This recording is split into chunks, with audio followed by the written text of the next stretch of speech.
semana pasada, la Cámara de Diputados aprobó por mayoría de votos modificaciones al párrafo cuarto de la Ley de Instituciones de Crédito. Estos cambios provocaron muy diversas reacciones que van desde la ignorancia del tema y creación de rumores hasta interpretaciones objetivas y fundadas respecto de la eventual entrega de recursos por depósitos e inversiones bancarias de nuestras cuentas que no tengan movimientos por un determinado plazo en favor del gobierno y que éste los utilice para gasto en seguridad pública.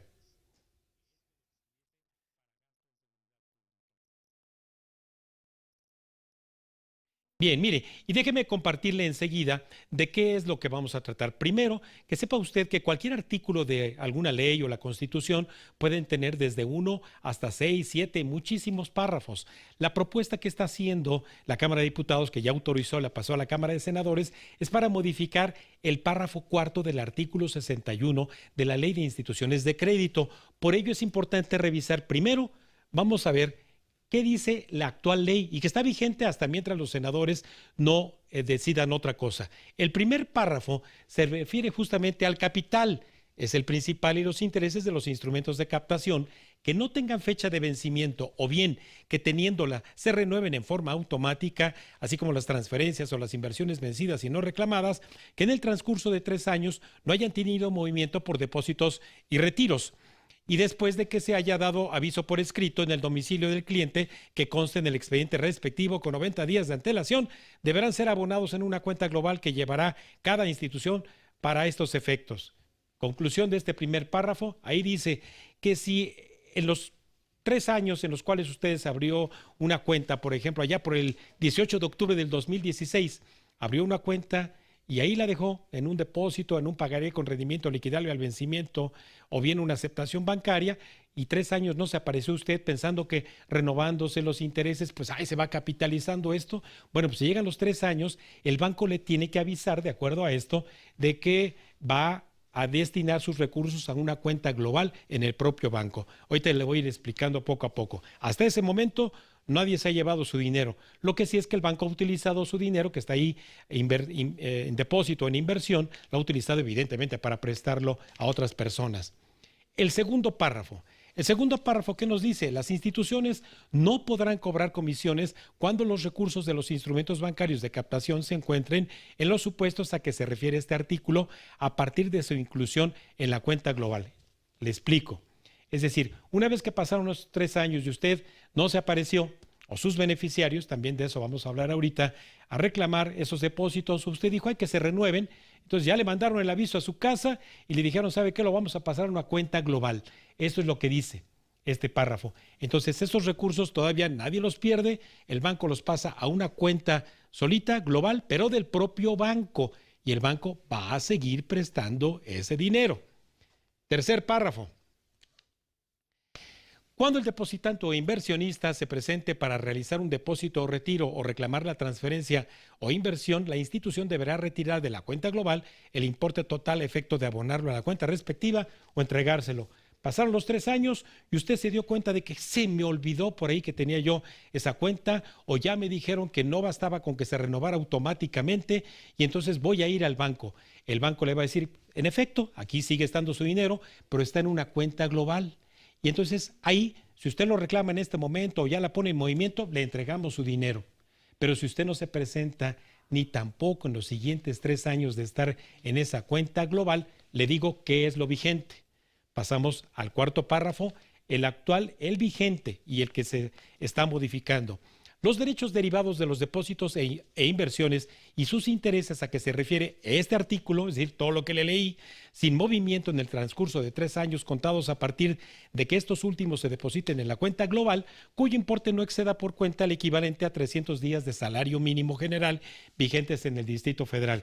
51,000 pesos, son 51,860, cerrémoslo en 51,000 pesos, pero prescribirán en favor del patrimonio de la beneficencia pública, es decir, pasaron los 3 años en los que usted tenía su cuenta ahí, la olvidó, le avisaron que sí era una cuenta global, usted nunca leyó la correspondencia, se pasaron a una cuenta global, ahí pasó otros 3 años y entonces ya del 18 de octubre del 2016 llegó hoy, el 18 de octubre del 2022. Bueno, pues a partir de mañana bajo este supuesto de que han pasado 6 años, el banco se queda con ese dinero. Eso no lo sabía usted, pero aquí está la ley. Entonces, primero, una parte, si usted tiene un depósito, voy a establecer ese ejemplo, tiene un depósito de 100,000 pesos y ahí se quedó. Entonces, lo que va a hacer el banco, de acuerdo a lo vigente, es que hasta 51,000 pesos los entrega a la beneficencia pública y tiene que entregarlos en los 15 primeros días del siguiente año. La diferencia, que son 49,000 pesos, es lo que se queda al banco y ya no puede usted jurídicamente reclamarle que el dinero, esos 49,000, se los regrese. Si usted tiene menos de 51,000, bueno, pues el banco no se queda nada, pero sí se los entrega a la beneficencia pública. ¿Qué es lo que se está modificando de este cuarto párrafo? Es el único que se va a modificar.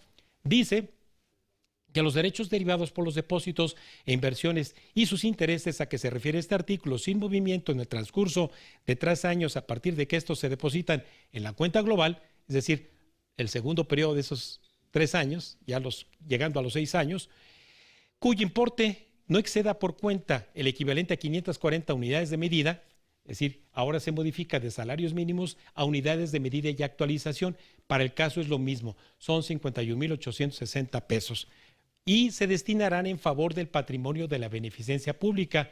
Volviendo al ejemplo, si tenemos ahí un depósito de 100,000, 51,860 se le van a seguir entregando a la beneficencia pública. Pero ahí viene la segunda parte de la modificación de este cuarto párrafo del artículo 61, los recursos, los intereses y rendimientos acumulados generados por todos los depósitos e inversiones de la cuenta global, con excepción de aquellos destinados a la beneficencia pública, es decir, ya se separaron lo que le van a entregar a la beneficencia pública, ahora dice, se destinarán en favor del gobierno federal y los ingresos que se obtengan se deberán destinar a la dependencia de la Administración Pública Federal encargada de la seguridad pública para que realice políticas y acciones de combate a la delincuencia en los porcentajes que para tal efecto se establezcan en los artículos transitorios. O sea, se lo traduzco, se lo pongo en cuentas claras. Una vez que se llegan entonces los 6 años, de acuerdo a esta ley, bueno, pues entonces ahora la diferencia, bajo el supuesto que le puse de 100,000 pesos, 51,800 van para la beneficencia pública y la diferencia ahora ya no se la queda al banco. Ahora con esta modificación se le van a entregar al gobierno federal para que los destine al presupuesto de seguridad pública.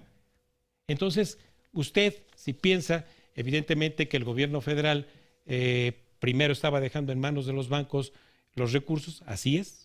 Antes, con la ley vigente, los bancos se quedan esas diferencias que estén arriba de 51,000 pesos inactivos. Si es superior la cantidad, se la quedaba al banco y ahora se la va a quedar el gobierno. Vamos a terminar con esto. ¿Quién es la beneficencia pública? Porque muchas veces decimos, ay, pues se lo lleve la beneficencia pública.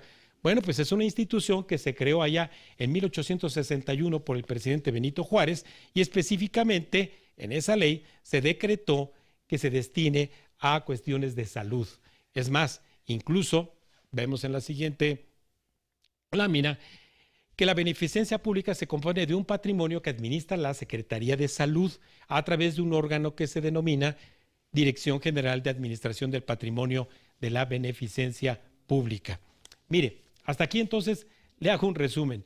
El actual artículo 61 consta de 4 párrafos y se está modificando únicamente el cuarto y tiene que ver con los depósitos, sean en cuentas de cheques, sean en un pagaré con rendimiento liquidable al vencimiento, sean en una aceptación bancaria, cualquier instrumento de captación que el banco le haya a usted ofrecido para captar su ahorro, ¿de acuerdo?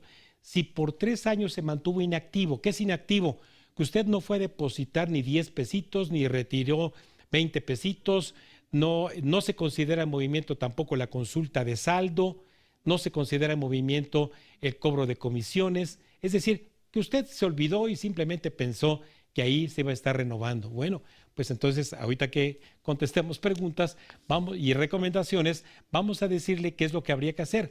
Pero hasta ahorita entonces, el dinero que se llegara a quedar ahí después de 6 años, no hay forma después ya jurídica de reclamarlo.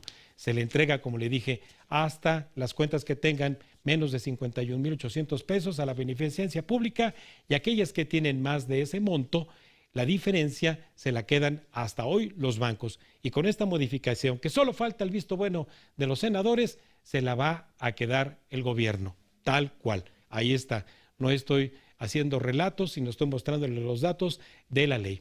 Así que para poder tener mayor claridad con respecto a qué es lo que va a ocurrir, pues no quisiera yo partir de supuestos, sino ayudarle a usted, que es el propósito de este programa y de la credibilidad evidentemente que tiene en nosotros, para lo cual le voy a invitar a que, si gusta llamar al estudio, le vamos a poner el teléfono en pantalla, es el 722-275-4792, la extensión 1514, y también voy a dar paso a las preguntas que amablemente llegaron a mi cuenta de Twitter y también a mi correo personal. Así que en un momento vamos a regresar con usted para revisar esas preguntas, lo cual va a dar más claridad a revisar este artículo 61 y que todos esos mitos y además rumores que se han hecho correr, hasta dónde sí debemos dar credibilidad a lo que se está modificando en la ley. Regresamos entonces en un momento aquí en Cuentas Claras. Y también, desde luego, escríbanos en la cuenta de Twitter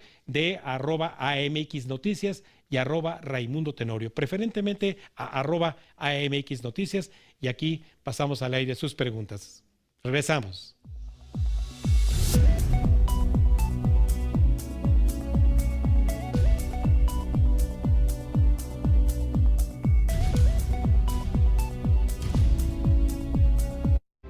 Estás viendo Cuentas Claras con Raimundo Tenorio.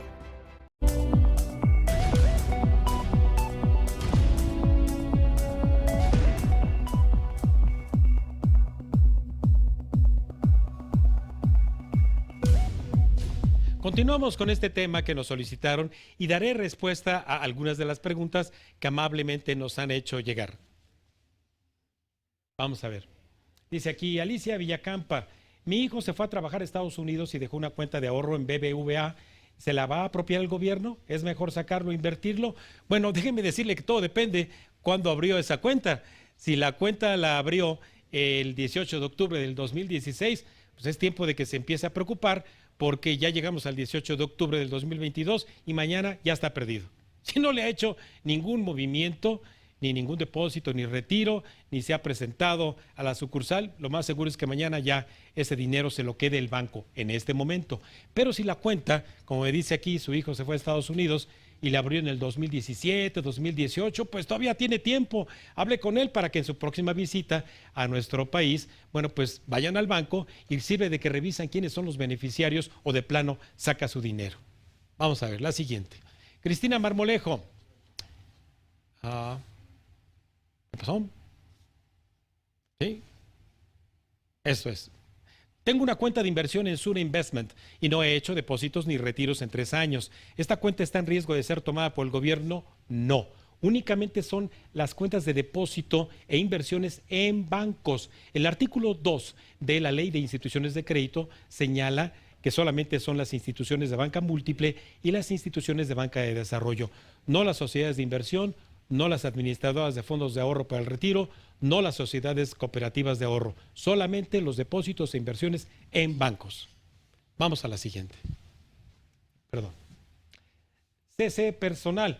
¿Cuál es la definición de abandonados? Mire, este concepto de abandonados no existe en la Ley de Instituciones de Crédito. El término correcto es cuentas inactivas. Y esas cuentas inactivas quiere decir que tienen depósitos hechos ahí, inversiones, y que fueron olvidadas. Están olvidadas, pero no quiere decir que no tengan un titular, obviamente, que haya abierto esa cuenta. La siguiente. Araceli Obando.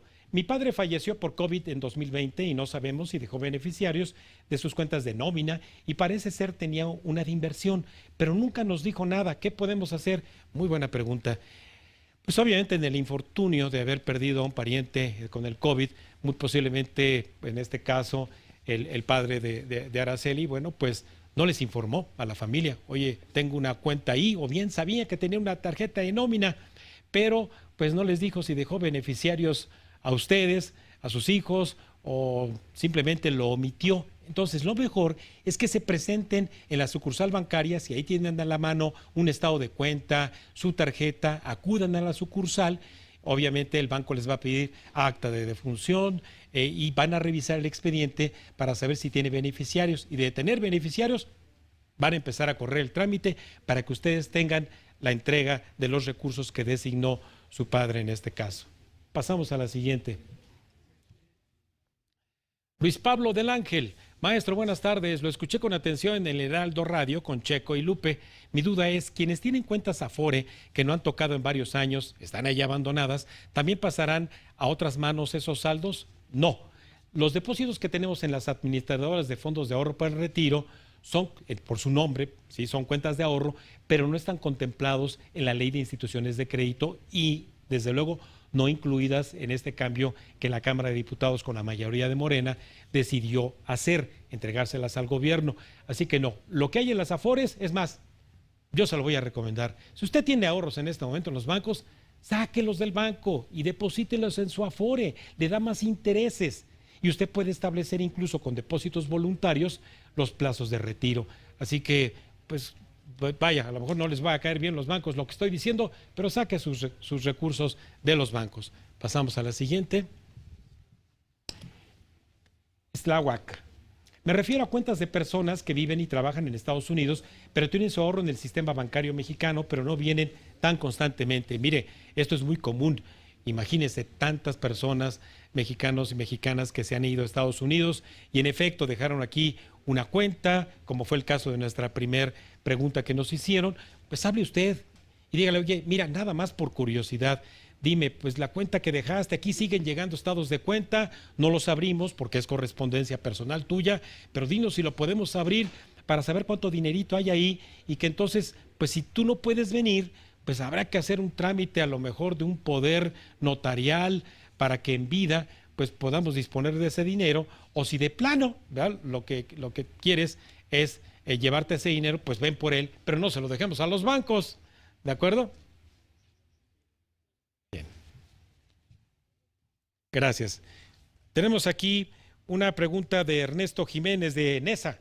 ¿Se puede ¿se puede recurrir al banco o se necesita un juicio para reclamar los bienes de un fallecido? Buena pregunta.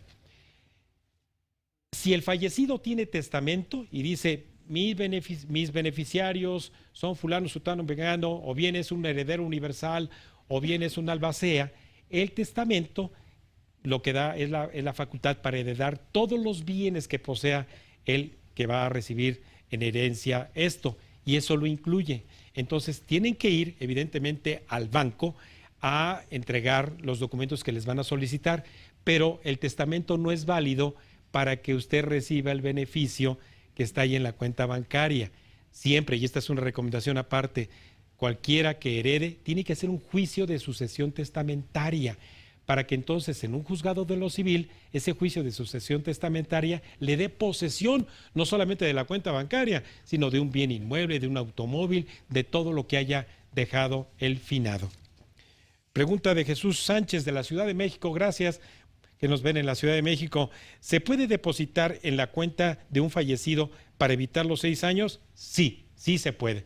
Y ese sería considerado un movimiento. Entonces, muy buena pregunta, porque quienes tienen parientes en Estados Unidos, pero aquí hablamos obviamente de un fallecido, en el caso del fallecido sí se puede depositar, pero tiene que irse de inmediato al banco.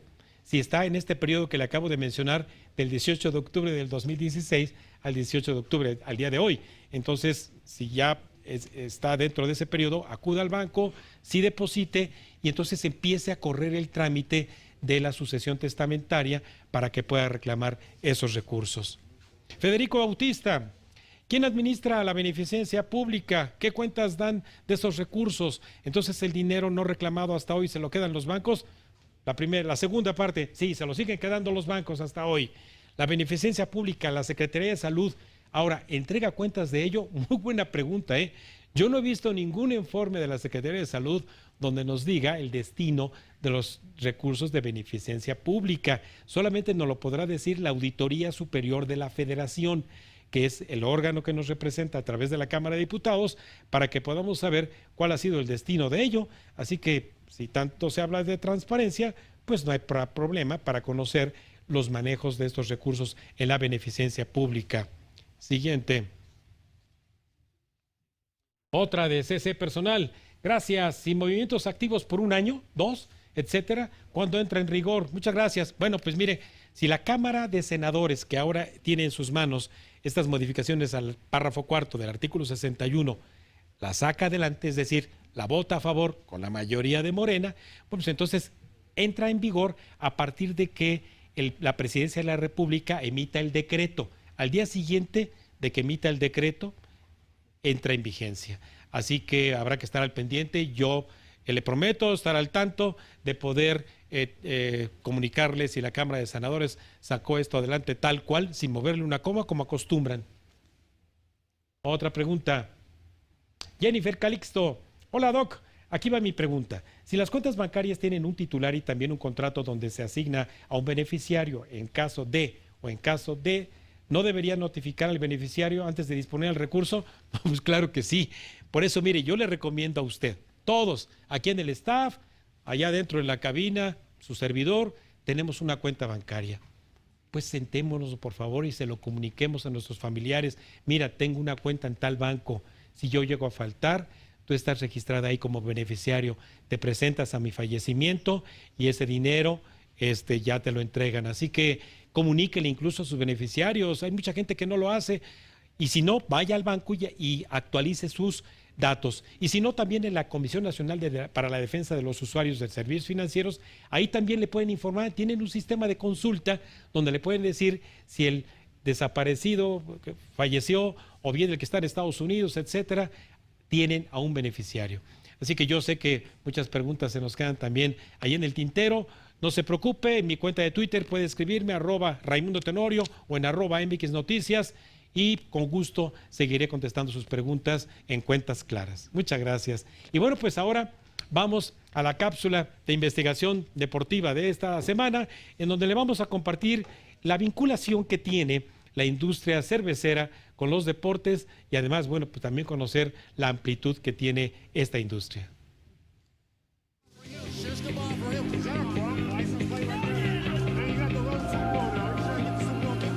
Para vivir una experiencia satisfactoria en cualquier tipo de actividad, la combinación de alimentos y bebidas son uno de los aspectos más relevantes a considerar, ya que no solo influye la calidad con la que estos cuenten, sino sus precios. Los eventos deportivos son un claro ejemplo de ello, puesto que hay una variada canasta de estos bienes por elegir y que provienen de ciertas marcas en específico con el apoyo de patrocinios. Esto para que el consumo de los espectadores en las arenas o estadios genere cuantiosas ganancias con precios más altos de lo habitual. En algunos casos, como la NFL, existe una larga tradición por parte de los fans de compartir alimentos con otros aficionados antes del inicio de un partido, llamados tailgates. Esto para evitar los precios elevados dentro de los estadios y disfrutar masivamente de sus reuniones. En los eventos deportivos, la cerveza es el producto por excelencia a disfrutar, dado que satisface la ansiedad propia del calor, nos da fluidez o simplemente nos tranquiliza. De acuerdo a un estudio elaborado por el periódico White Paper Mexico, los mexicanos hemos aumentado nuestro consumo de litros de cerveza por año, ya que en el año 2015 se registraba un consumo de 79 litros per cápita, mientras que para el año 2021 llegamos a 103 litros, donde incluso hemos superado a los alemanes por 1 litro per cápita más. Lamentablemente, algunas personas no conocen límites con el consumo de alcohol en los estadios, derivando así en penosas acciones que pueden llevar a finales desafortunados, desde la cárcel hasta la muerte. Es por esta razón y por el alto consumo de alcohol entre los mexicanos que varios senadores y diputados en este pasado mes de agosto han propuesto la prohibición de venta de alcohol en encuentros deportivos y de entretenimiento. Algunos expertos de marketing afirman que si esto sucediera, equipos como Tigres y Rayados perderían patrocinios millonarios de cerveceras, además de desincentivar la asistencia de espectadores. La cerveza es tan importante que ha sido todo un tema para el Mundial de Qatar 2022, dado que es un país que no consume alcohol por cuestiones culturales. Sin embargo, siendo un magno evento donde el turismo de extranjeros es sumamente relevante, ha tenido que ceder el gobierno de este país al conceder espacios y horarios únicos para beber.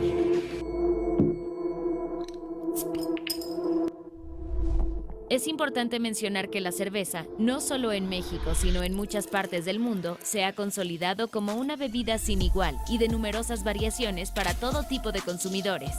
Hoy en día, son muchos los empresarios mexicanos que han incursionado en el negocio de la cerveza artesanal, los cuales representan apenas el 0.3% de la producción nacional. Si es que esta bebida llegó para quedarse, deberíamos optar por opciones nacionales que apoyen a los nuestros.